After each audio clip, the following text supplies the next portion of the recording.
if you crunch the numbers, there's not enough lithium and copper and all these other things Exactly. on the planet to make every car electric, to make Exactly. every, it just doesn't add up. So, and so logically it doesn't make sense. And by the way, look at Germany. Germany going full steam ahead with this climate agenda. Here's the irony. Germany imported more coal, used more coal last year than every other country in Europe combined. Yeah. So, it's time to wake up, put political ideology aside, because one thing about capitalism, it's opportunistic. If there's an opportunity out there and a need, it will go there, but let it go there in a real organic way. Hmm. Ramming these programs down our throats has been a big mistake.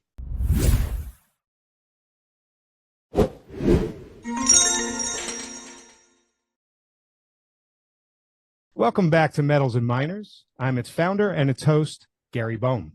Today, we're fortunate to have with us Charles Payne. Charles is the host of Fox's Making Money with Charles Payne. Charles, thank you so much for joining us today. Thank you. It's a pleasure to be here. So let's begin with the biggest cyber outage ever happening right now as we speak. It's a global tech outage impacting airlines and businesses everywhere.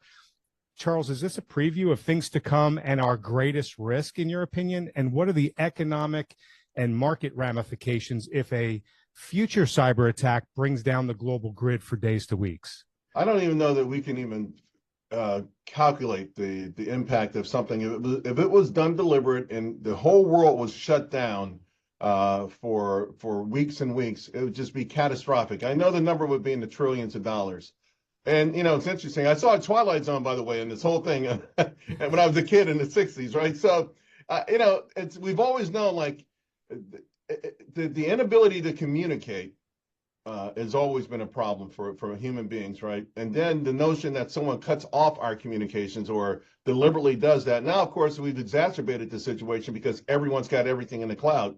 I'll be honest with you. I don't have everything in the cloud, right?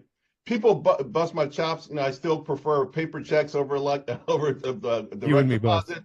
I'm old school. I use bar soap over the liquid soaps. And there's just something really worrisome about putting your entire life in the cloud, and every single day that you turn on your computer or you're looking at your phone, you got to believe it's going to work. I think we've been reminded of that because apparently, and maybe it's just, they're circling the wagons, but CrowdStrike is saying no no one breached us. It was just sort of, we had a new software update and it didn't jive properly with the Microsoft operating system. But if this was an accident, what the hell is going to happen when they really do it on purpose?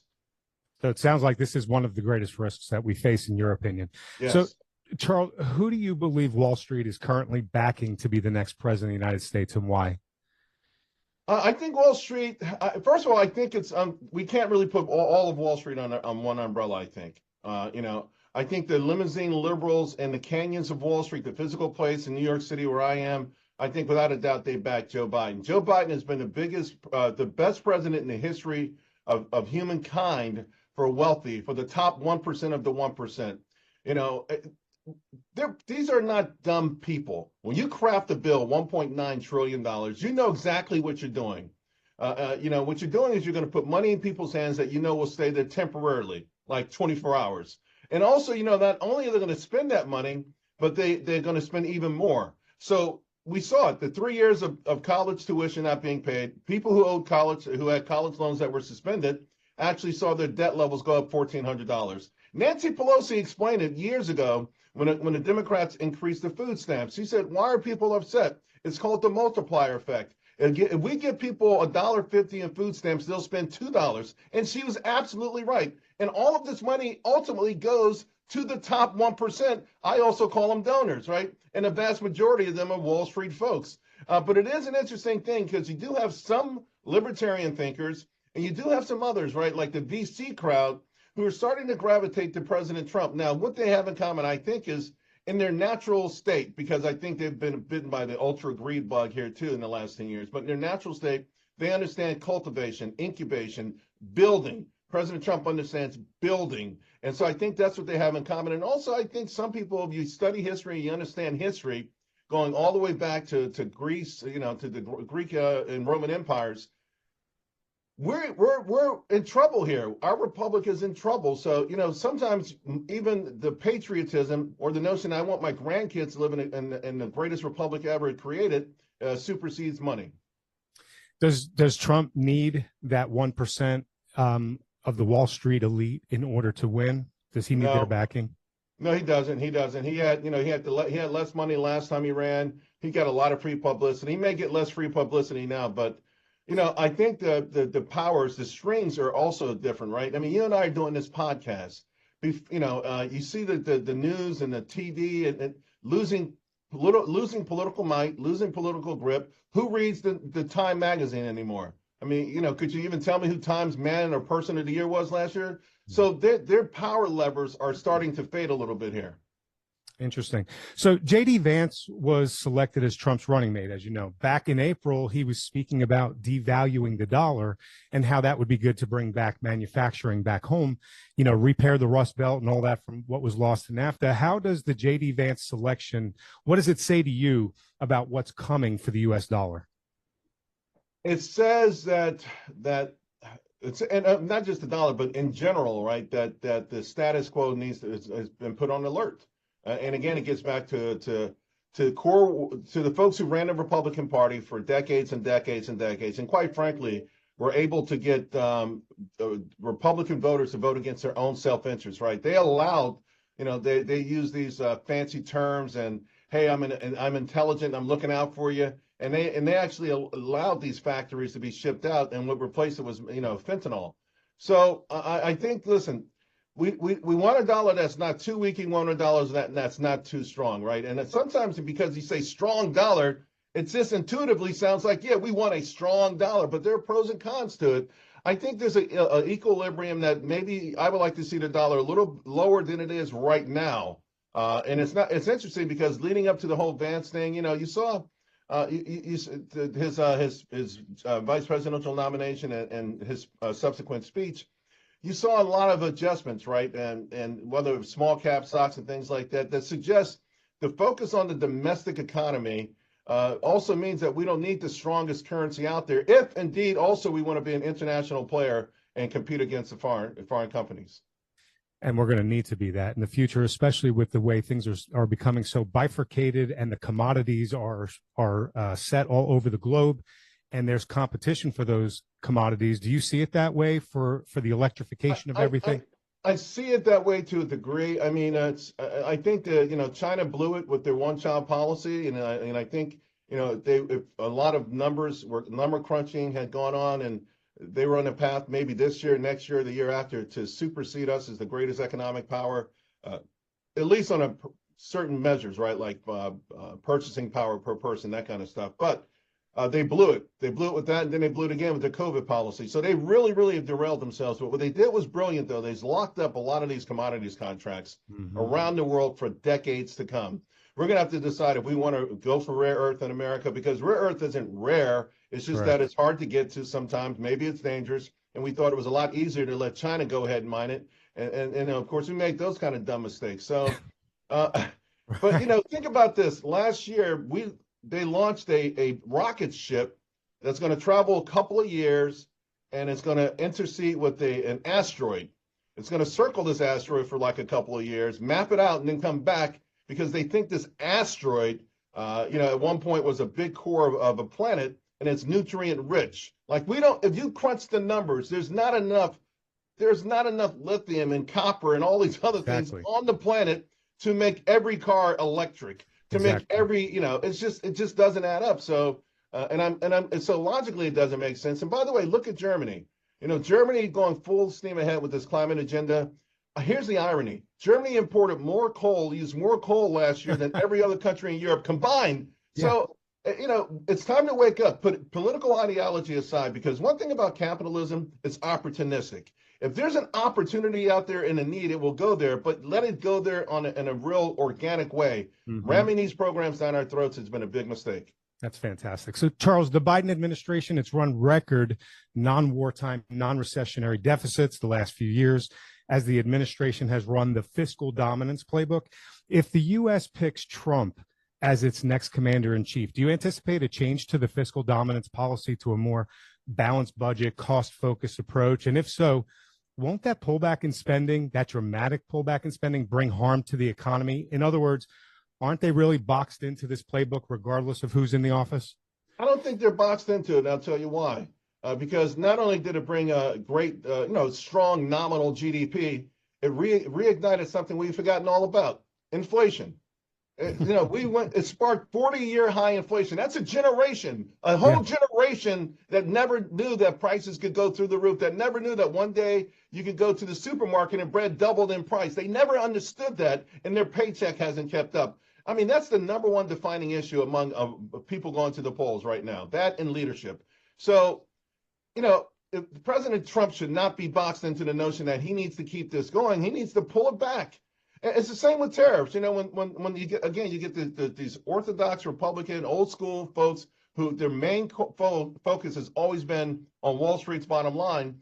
Hey, they shouldn't do the tariffs because it's going to trigger inflation. Maybe not. Maybe if China, we have to pay X amount for a cheap Chinese television or some other cheap Chinese made thing, plastic. Maybe we just won't buy it. No, and so what? So yeah, you know what? You get lower GDP. But also inflation starts to come down. Don't forget, when this inflation bubble exploded, all these experts, including Jay Powell, including Janet Yellen, and then a self-appointed expert, President Biden, said it was temporary, right? It was going to just blow over. Why? Because what did they tell you in economics? Inflation is the cure for inflation. So I'm not concerned about being boxed in. We've got a government that's far too big. It spends far too much money and is sucking out all of the cash that I prefer to see go to startup businesses or schools and things like that. Agreed. So, Charles, do you see the Fed getting caught off sides? Here they were back in 21 and 22. It was transitory, late, and then bam, unusually large rate hikes. Do you see them being offsides again here and needing to do unusually large rate cuts at some point after the election? I do. It's they have to stop looking at this data as aggregated data. I mean, you can't take 100 very poor people who are living week to week and add in 10 ultra wealthy people who take private jets and put them in the same bucket, crunch some numbers and say, man, the consumer is strong. Right. The consumer is not strong. The consumer is suffering. The consumer is drowning. Yeah. So they really, I think they're going to be offsides. I really would like to see them go in July. If they don't go in September, it's going to be a massive problem as far as I'm concerned. And then we'll get a recession. And then how deep the recession is will all depend, how people react to the recession itself. But right now, I think they're making a big mistake, at least what they're telling us. I hope behind closed doors, they're having some emergency phone calls right now. So the following is a recent headline on a prominent business news site. Investors bet a Fed rate cut to spur rotation from crowded stocks to neglected stocks. Are you in the camp that sees a rotation out of growth and into value? The neglected ones, the areas such as energy, metals, miners. And if so, what is that rotation going to look like to you? There will be some natural rotation. In fact, it's already begun. But, part of this whole mega cap story isn't like the 2000 story, right? The late 1990s with the telecom, internet, .com boom. This is really a massive sea change, and it comes with real money. Like, they're the only stocks that were going up, but they were only stocks that were making money. So, if they were the only stocks going up and not making money, like pets.com, then I'd be a lot more worried. So we're going to see rotation, but I don't think we'll see rotation necessarily to the degree that some think, like, okay, one group is completely out of favor and one is in favor. But having said that, this is still there's still an opportunistic market, right? And I think it's short-termism on steroids, in terms of like whatever's moving today, everyone's got to be in there. In fact, we're on a pace right now to shatter the record where you may have the opposition, where the opposite things are happening, where you have the market up, but more stocks are down and up, or the market is down and more stocks are up and down. It's nuts, right? Yeah. And so hidden inside all of that are these opportunities, right? And so energy is one. I think metals is another one. The materials, industrials, some financials, and some energy. I'm looking at those. I've been overweight industrials for about 5 months now. Interesting. So this has been a wonderful conversation. And before we wrap up here, and I asked Charles our final question, I want to point everyone over to our Substack. It's free. Go to metalsandminers.substack.com. We post free content on the consumer, economy, markets, artificial intelligence, individual metals and miners, and all the expert interviews that we conduct, just like this one.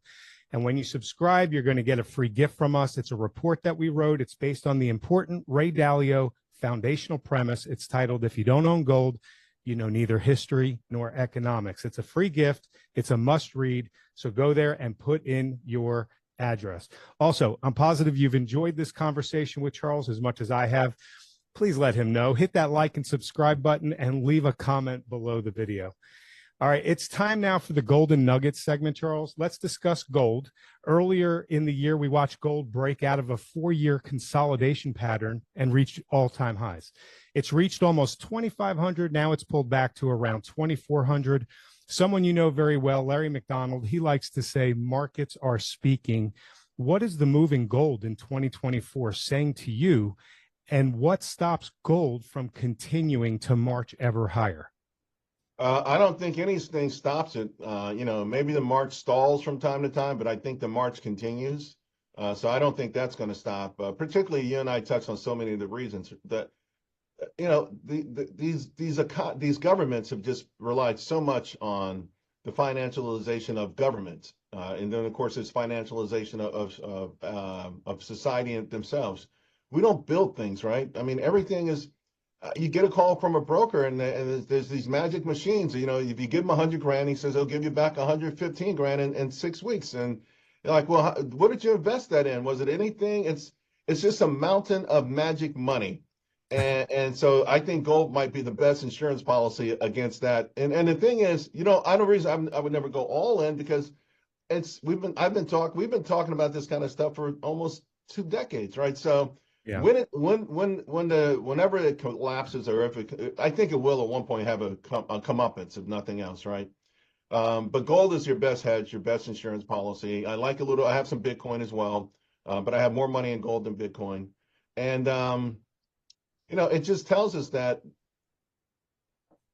the focus on short-termism, the focus on instant money always comes with the same outcome. It never ends. It never ends pretty. It never does. And we are there on hyper speed right now, my friend. It's like any given day, it may be the small caps are up. The other day, the small caps were up 4.4 standard deviations above their 50-day moving average. And it never happened in the history of any index ever. Since the 1900s with the Dow, it never happened. Since 1928 with the S&P, it never happened. Since 1971 with the NASDAQ, it never happened before. That's how crazy this is. So hang on for the ride, try to make as much cash as possible, but understand that there's going to be something we have to pay for this at some point. Well put. We are absolutely in uncharted territory. Charles, thank you for coming on to Metals and Miners, for being so generous with your time, analysis, and ideas. It's been fantastic. Would you share with the viewers what's the overall theme you want to leave with those watching, details of your new book that's coming out, and how everybody can connect with you? Well, my new book is out now, and it's wonderful, right? I love it. First, it's my 3rd book, and I'm Unbreakable Investor.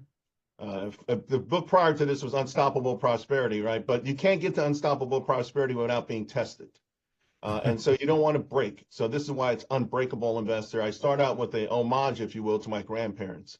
Awesome. Because the goal for all of us is to leave a little bit more for our children and grandchildren than we had. It's not about getting rich overnight, but it is about raising the bar, creating enough prosperity so that they can have a better chance at achieving their goals as well. So that's the biggest goal, the biggest thing I live my life for. It's what I do my show almost every day, focused on empowering my viewers to have the confidence and then to go out there and do it, because our world has told us we can't do it, man, for far too long. That's every message we get from Wall Street, from society, is that you can't do it. Give your money, give your intelligence, and sell your soul to some intellectual force, the elites, and let them show you how it's done. Yeah, wonderful. I really appreciate your heart that you just shared there. I look forward to having you back on, Charles. Thank you for being here with us, and everybody else, thank you for watching. Thanks a lot. Appreciate it. I want to point everyone over to our Substack. It's free. Go to metalsandminers.substack.com. Substack.com. We post free content on the consumer, economy, markets, artificial intelligence, individual metals and miners, and all the expert interviews that we conduct just like this one. And when you subscribe, you're going to get a free gift from us. It's a report that we wrote. It's based on the important Ray Dalio foundational premise. It's titled, "If You Don't Own Gold, You Know Neither History Nor Economics." It's a free gift. It's a must read. So go there and put in your address.